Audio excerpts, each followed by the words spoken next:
नमस्कार छात्रों, मैं दिलावर पठान महाराजा शिवाजीराव शिंदे महाविद्यालय श्रीगोंदा जूनियर कॉलेज हिंदी विभाग। आज हम एक नया विभाग यहाँ पर शुरू करने जा रहे हैं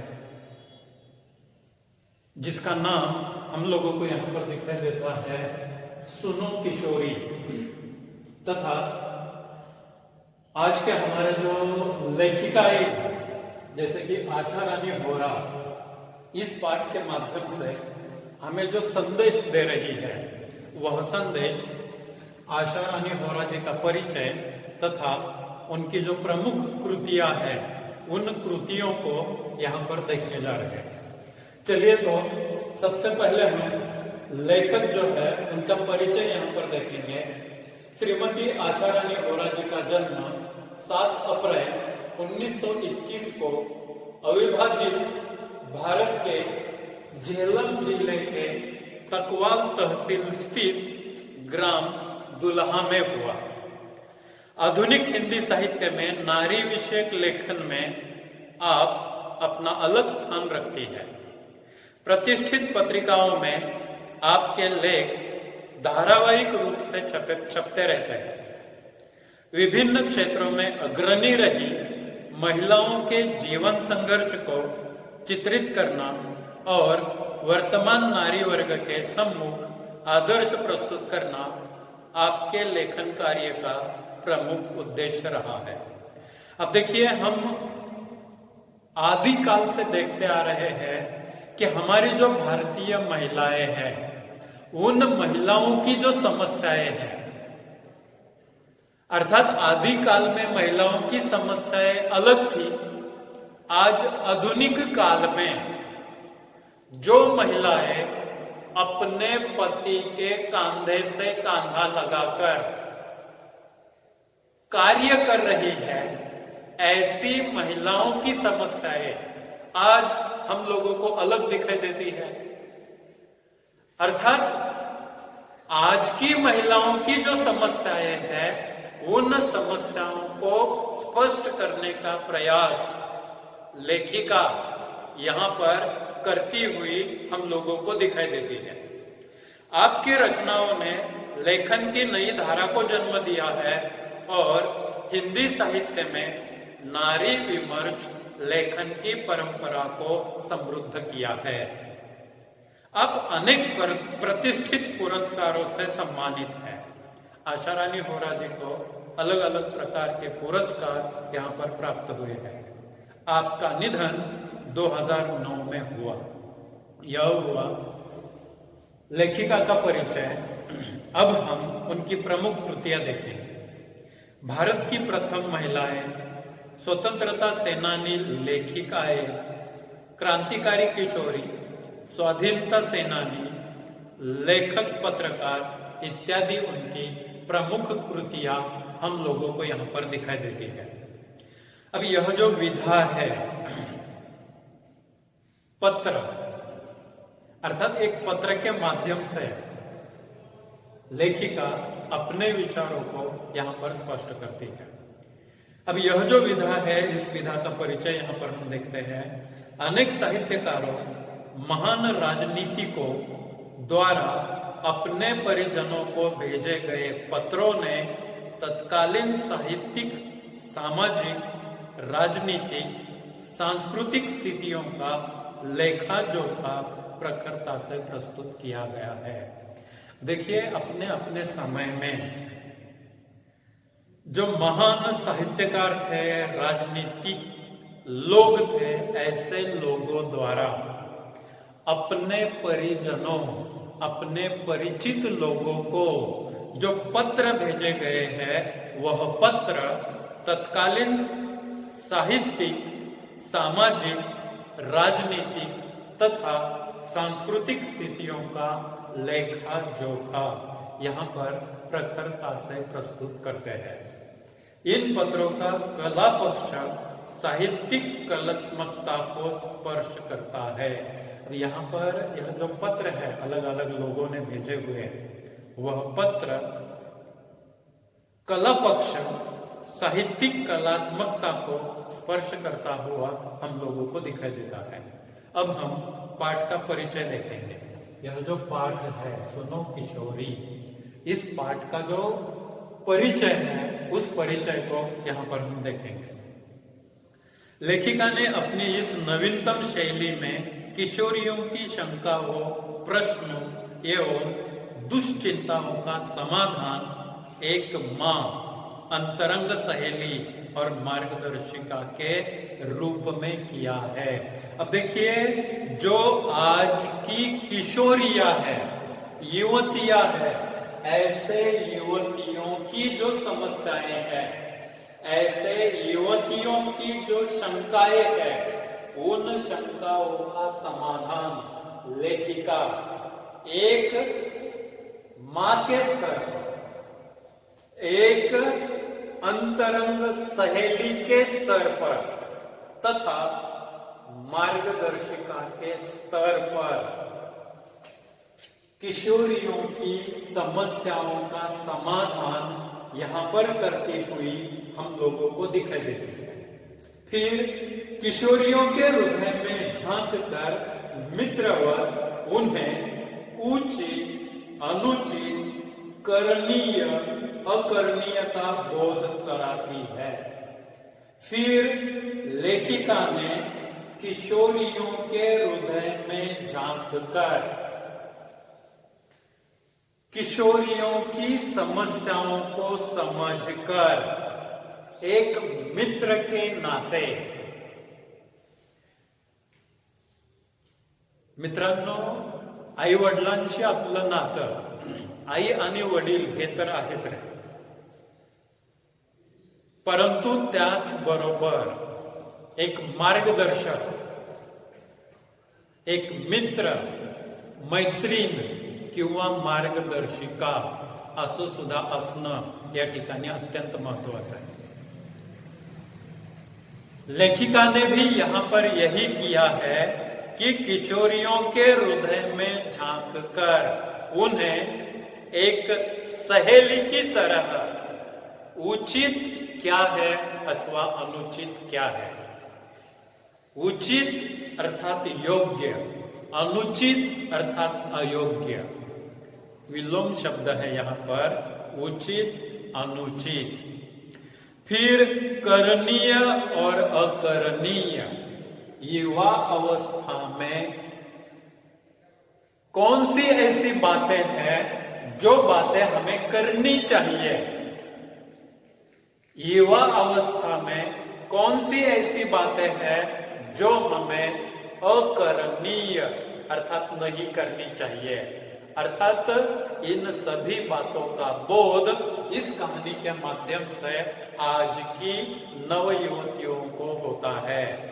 फिर हमारी देश की नई पीढ़ी पश्चिमी देशों से आ रहे मूल्यों और संस्कारों का अंधानुकरण करती रही है।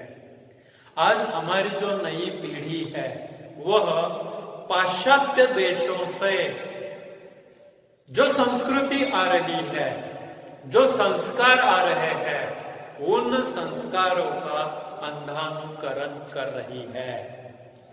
अर्थात आज हमारी संस्कृति का, हमारे संस्कारों का पाश्चात्य लोग अनुकरण कर रहे हैं और हम हैं कि पाश्चात्य संस्कारों का अनुकरण हमारे देश में कर रहे हैं। अर्थात यह गलत कैसे है, इसे लेखिका ने इस पाठ में स्पष्ट किया है। हमारे देश की संस्कृति और परंपरा को काल बाह्य और त्याज्य मानकर उनकी अवहेलना कर रही है। आत्मनिर्भर हो जाने से युवक युवतियों का जीवन के प्रति बदला दृष्टिकोण, विवेकहीनता और जल्दबाजी में लिया जाने वाला निर्णय नई पीढ़ी का जीवन सौंदर्य नष्ट कर रहा है।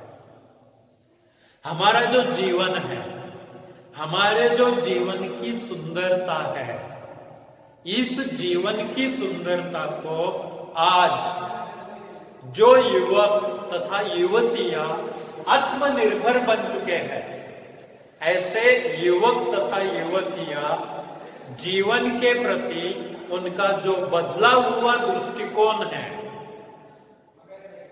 विवेकहीनता है तथा जल्दबाजी में लिए जाने वाले जो निर्णय है, इन निर्णयों के कारण नष्ट होता हुआ हम लोगों को यहाँ पर दिखाई देता है। लेखिका के अनुसार नए मूल्यों को भारतीय संस्कृति, परंपरा हो और संस्कारों की भूमि पर उतार कर स्वीकारना होगा।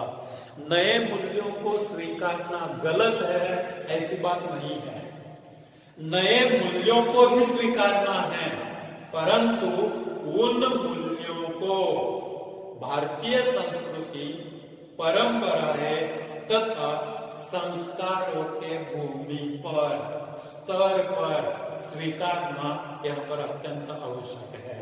अर्थात यह हुआ इस पाठ का परिचय। अब हम पाठ देखेंगे। पहले मैं कुछ पैराग्राफ पढ़ूंगा, बाद में हम स्पष्टीकरण देखेंगे। देखिए, सुनो सुगंधा, तुम्हारा पत्र पाकर खुशी हुई। तुमने दो तरफा अधिकार की बात उठाई है, वह पसंद आई। बेशक जहां जिस बात से तुम्हारी असहमति हो, वहां तुम्हें अपनी बात मुझे समझाने का पूरा अधिकार है। मुझे खुशी ही होगी तुम्हारे इस अधिकार प्रयोग पर। इससे राह खुलेगी और खुलती ही जाएगी। जहां कहीं कुछ रुकती दिखाई देगी, वहां भी परस्पर आदान प्रदान से राह निकाल ली जाएगी। अपनी अपनी बात कहने सुनने में बंधन या संकोच कैसा? मैंने तो अधिकार की बात यूं पूछी थी कि मैं उस बेटी की मां हूं जो जीवन में ऊंचा उठने के लिए बड़े ऊंचे सपने देखा करती है।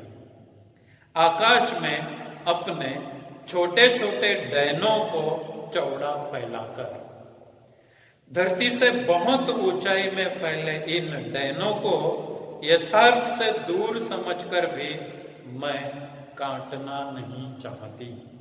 केवल उनकी डोर मजबूत करना चाहती हूं कि अपनी किसी ऊंची उड़ान में वे लड़खड़ा न जाए। इसलिए कहना चाहती हूं कि उठो बेटी, उठो, पर धरती पर निगाह रखकर। कहीं ऐसा न हो कि धरती से जुड़ी डोर कट जाए और किसी अनजाने अवांछित स्थल पर गिरकर डैने शत विकसित हो जाए। ऐसा नहीं होगा, क्योंकि तुम एक समझदार लड़की हो, फिर भी सावधानी तो अपेक्षित ही है। यह सावधानी का ही संकेत है कि निगाह धरती पर रखकर उड़ान भरनी आवश्यक है।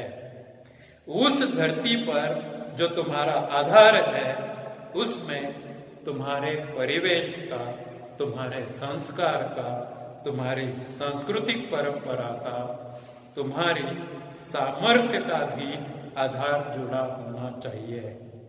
हमें पुरानी जर्जर रूढ़ियों को तोड़ना है, अच्छी परंपराओं को नहीं। चलिए अब हम यहाँ पर स्पष्टीकरण देखेंगे। अब देखिए, यहाँ पर यह जो सुगंधा है, वास्तविक रूप में यह लेखिका की लड़की है, जिसका नाम यहाँ पर सुगंधा है। अब देखिए, आगे चलकर इस पाठ में सुगंधा की जो सहेली है, रचना, पूरा पाठ इस सुगंधा की सहेली रचना के ऊपर, जो कॉलेज में वगैरह पढ़ती हुई हम लोगों को दिखाई देती है, इस रचना के ऊपर पूरा पाठ यहाँ पर हम लोगों को दिखाई देता है।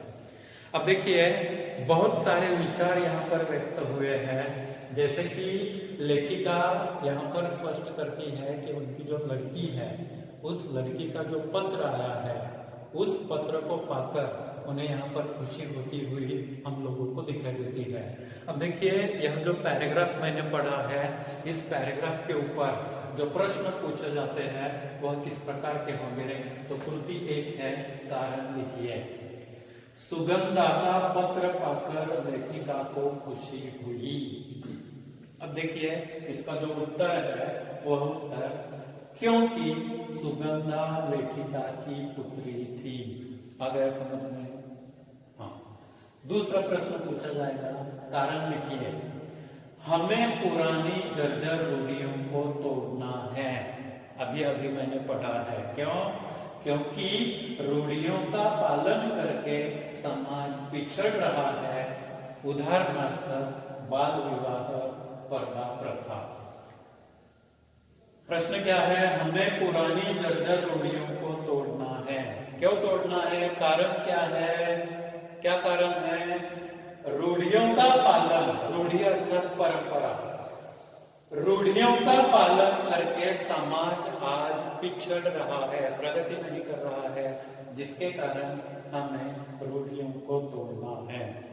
उदाहरण मैंने दिया है, बाल विवाह, पर्दा प्रथा। एक विशिष्ट समाज है जिसमें महिलाएं पर्दा रखती है, गलत है। दहेज प्रथा, जो कि गलत है। फिर दूसरी कृति इस पर पूछी जा सकती है, कृति पूर्ण कीजिए। उसमें क्या पूछा जाएगा? अपने सपनों को पूरा करते समय धरती के साथ ये आधार भी जुड़े रहना चाहिए। सपने देखने गलत नहीं है। एपीजे अब्दुल कलाम जी कहते हैं कि आज के नवयुवकों ने ख्वाब देखना अत्यंत आवश्यक है, स्वप्न देखना अत्यंत आवश्यक है, परंतु स्वप्न कैसे देखने चाहिए? आंखें खुली रखकर। हम लोग स्वप्न देखते हैं कैसे? सोने के बाद स्वप्न देखते हैं, यह गलत है। दिन में स्वप्न आप लोग देखिए। स्वप्न देखना, स्वप्न अर्थात क्या है? इंजीनियर बनना ख्वाब है, डॉक्टर बनना स्वप्न है, कलेक्टर बनना, जिलाधिकारी बनना, तहसीलदार बनना, टीचर बनना स्वप्न है। ऐसे स्वप्न देखने आवश्यक है। हम स्वप्न देखते हैं हम किसी बगीचे में घूम रहे हैं, हम किसी सहेली के साथ खेल रहे हैं, ऐसे स्वप्न गलत है। ऐसे स्वप्न नहीं देखने चाहिए। स्वप्न देखिए जिलाधिकारी बनने के, यूपीएससी परीक्षा, एमपीएससी परीक्षा, सीएटी, नीट, जीडब्ल्यू, इसके स्वप्न आप लोग देखिए। यह स्वप्न आंखें खुली रखकर आज के नवयुवकों ने देखना आवश्यक है। अब ऐसे स्वप्न जब हम देखते हैं तब धरती के साथ हमें जुड़े रहना चाहिए। अब यह कौन कौन से कारण है, कौन कौन से मुद्दे हैं? तो हमारे परिवेश का ध्यान हमें रखना यहाँ पर अत्यंत आवश्यक है। परिवेश अर्थात समाज, उस समाज का ध्यान हमें रखना चाहिए। फिर अपने सपनों को पूरा करते समय धरती के साथ ये आधार भी जुड़े रहना चाहिए, हमारे संस्कार सबसे महत्वपूर्ण है। स्वामी विवेकानंद जी ने कहा है, शीलम परम भूषणम। हमारा सबसे बड़ा आभूषण अगर क्या है तो वह हमारा शील है, वह हमारा चारित्र है, वह हमारा संस्कार है। इसे ध्यान में रखना चाहिए स्वप्नों को पूरा करते समय। फिर आगे चलकर कहते हैं, हमारी सांस्कृतिक परंपरा को नहीं भूलना चाहिए। हमारी जो परंपराएं हैं, हमारी जो रूढ़ियां हैं, त्योहार अलग अलग प्रकार के, आता आपण बैलपोळा हा सण साजरा केला, का केला? ती एक आपली परंपरा है। रक्षाबंधन हम मनाते हैं, भाई बहन का जो प्यार है, उस प्यार को निभाने की वह एक परंपरा है। अर्थात यह जो परंपराएं हैं, जो सांस्कृतिक है, सपनों को पूर्ण करते समय इसे भूलना नहीं चाहिए। और फिर हमारे सामर्थ्य का भी ध्यान रखना चाहिए। अपनी ताकत क्या है, अपनी क्षमता क्या है, बौद्धिक क्षमता, इन क्षमताओं को सामने रखकर स्वप्न देखना यहां पर अत्यंत आवश्यक है। आप में अगर डॉक्टर बनने की क्षमता है तो आप डॉक्टर बनने का स्वप्न देख सकते हैं। आप लोगों में अगर इंजीनियर बनने की क्षमता है, ताकत है, बुद्धि है, आप लोग उसका स्वप्न देख सकते हैं। अगर आप लोगों के पास वह ताकत, वह बुद्धि नहीं है तो आप अपना स्वप्न बदल सकते हैं। समझ में आ गया? चलिए, तो आज के लिए इतना ही, हम यहां पर रुकेंगे। धन्यवाद।